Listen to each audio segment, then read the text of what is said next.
नमस्कार। सिद्धि हिंदी विद्यालय के यूट्यूब चैनल में मैं हर्षद जानी कक्षा 11वीं के सभी विद्यार्थियों का अर्थशास्त्र की पुनरावर्तन की क्लास रिवीजन की क्लास में हार्दिक स्वागत करता हूँ। विषय की शुरुआत करूँ उससे पहले सुंदर सा सुविचार कि जो रहता है हमेशा मेहनत के साथ, किस्मत नहीं छोड़ती कभी उनका हाथ। और इसी सुंदर से सुविचार के साथ आइए मिलकर 1 मिनट के लिए माता सरस्वती को भी याद कर लेते हैं।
सुंदर सी प्रार्थना के बाद लेसन नंबर 9 राष्ट्रीय आय हम लोगों का पुनरावर्तन के तौर पर चल रहा है। राष्ट्रीय आय के अंतर्गत हम लोगों ने राष्ट्रीय आय का अर्थघटन हम लोगों ने देखा था।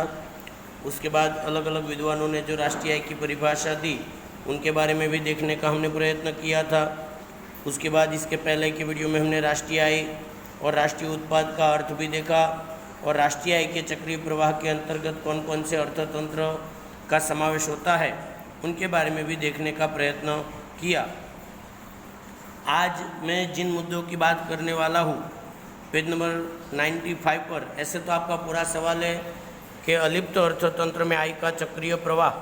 तो सबसे पहले आप लोगों को जब ये सवाल आप लिखते हो तो सबसे पहले आप लोगों को अलिप्त अर्थतंत्र की परिभाषा लिखनी है। या तो आप ऐसा लिख सकते हैं कि किसी भी देश के आर्थिक व्यवहारों को मुख्य 2 भागों में बांटा जाता है, अलिप्त अर्थतंत्र और खुला अर्थतंत्र। हम यहाँ पर अलिप्त अर्थतंत्र के बारे में देखने का प्रयत्न करेंगे। ये लिखने के बाद आप लोगों को लिखना अलिप्त अर्थतंत्र की परिभाषा कि जिस अर्थतंत्र के अंतर्गत विदेश व्यापार का समावेश न होता हो या विदेश व्यापार की गणना न होती हो उसे अलिप्त अर्थतंत्र के नाम से पहचाना जाता है। उसके अंतर्गत आप लोग फिर आप लिखोगे कि अलिप्त अर्थतंत्र में आय के चक्रीय प्रवाह के मुख्य 2 विभाग होते हैं। पहला धंधादारी पेढ़ियाँ और दूसरा उसके सामने है साधन या मालिक। उसके अंतर्गत फिर 2 मुद्दे हुए। फिर आप लिखोगे कि इकाइयाँ उत्पादन प्रक्रिया के लिए आवश्यक साधन, भूमि, पूंजी, श्रम परिवारों के पास से खरीदती है और धंधे में उसका उपयोग करके उत्पादन करती है। मतलब पेढ़ियाँ क्या करती है वो मुद्दा आपको लिखना है कि उत्पादन प्रक्रिया के लिए आवश्यक साधन, भूमि, श्रम परिवारों के पास से पेढ़ियाँ खरीदती है और धंधे में उसका क्या करती है, इन्वेस्टमेंट करती है। सामने साधन क्या करते हैं तो आपको लिखना है कि इस प्रकार साधन परिवार से इकाइयों की तरफ आते हैं।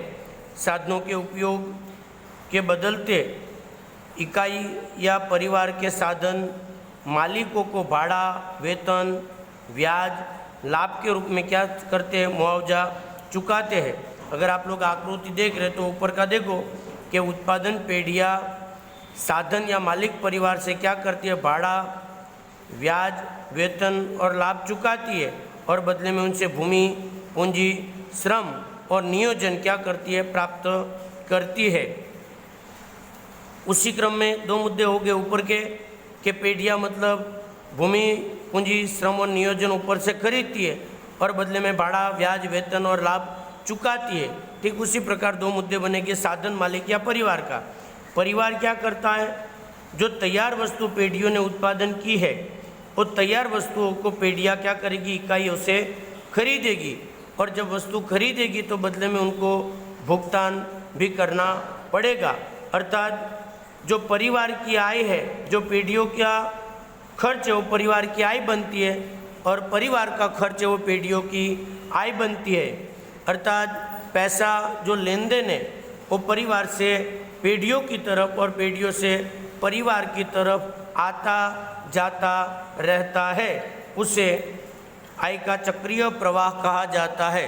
अगर आप लोग चाहो तो चक्रीय प्रवाह की एक व्याख्या भी आप लिख सकते हो कि जब परिवार और पेढ़ियों के पास से पैसा खर्च के रूप में परिवार के पास, और परिवार के पास से खर्च के रूप में पैसा जब पेढ़ियों के पास आता जाता रहता हो तो उसे आय का चक्रीय प्रवाह कहा जाता है।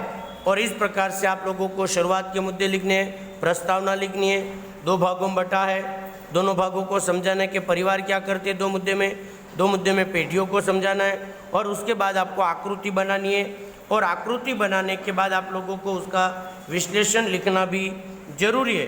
विश्लेषण आप अपने मन से भी लिख सकते कि ऊपर आकृति के अंतर्गत उत्पादक पेढ़ियाँ जब उत्पादन करती है तो भूमि, पूंजी, श्रम और नियोजन परिवार के पास से खरीदते हैं, और बदले में उनको भाड़ा, ब्याज, वेतन और लाभ चुकाते हैं।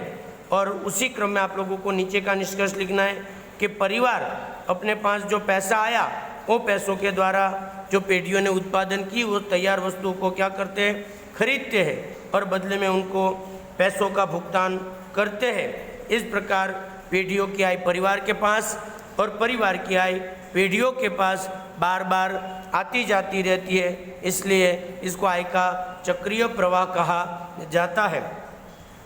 और इसी चक्रीय प्रवाह के अंतर्गत आप लोगों को वापस एक बार पूरा बता दूं, प्रस्तावना लिखनी है, प्रस्तावना के बाद अलिप्त अर्थतंत्र की परिभाषा लिखनी है, फिर उसके 2 क्षेत्र होते हैं, परिवार और पेढ़ियाँ, 2 मुद्दे परिवार के लिखने हैं, 2 मुद्दे पेढ़ियों के लिखने हैं।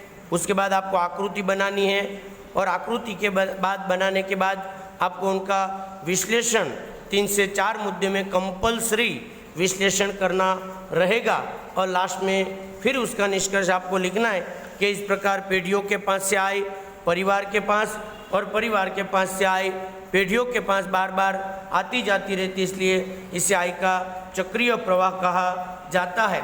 और ये आय का चक्रीय प्रवाह अलिप्त अर्थतंत्र में ही संभव बन सकता है, अन्य कोई क्षेत्र में इनको संभव बनाना शायद पॉसिबल नहीं है। तो इस प्रकार से आप लोगों को पूरा टॉपिक तैयार करना रहेगा, और यह आय का चक्रीय प्रवाह आप लोगों को 5 अंकों का सवाल पूछा जाए तो पूरा लिखना है, और 3 अंकों में पूछा जाए तो आकृति तक ही आप लोगों को लिखना है। उसके बाद आगे का मुद्दा आप लोगों को विश्लेषण लिखना रहेगा। कब? जब आप लोगों को 5 अंकों में ये सवाल पूछा जाए तब। इस प्रकार से आय का चक्रीय प्रवाह आपका IMP सवाल है, उनको देखने का प्रयत्न कीजिएगा। आप लोगों ने अंत तक वीडियो को देखा, उसके लिए आप लोगों का बहुत बहुत धन्यवाद। वीडियो से रिलेटेड कोई भी प्रकार की जानकारी आपको चाहिए, कोई तकलीफ हो तो आप मेरा संपर्क कर सकते हो, और यदि वीडियो पसंद आता है तो लाइक, सब्सक्राइब और शेयर करना ना भूलें। बहुत बहुत धन्यवाद। जय हिंद, जय भारत, वंदे मातरम। धन्यवाद।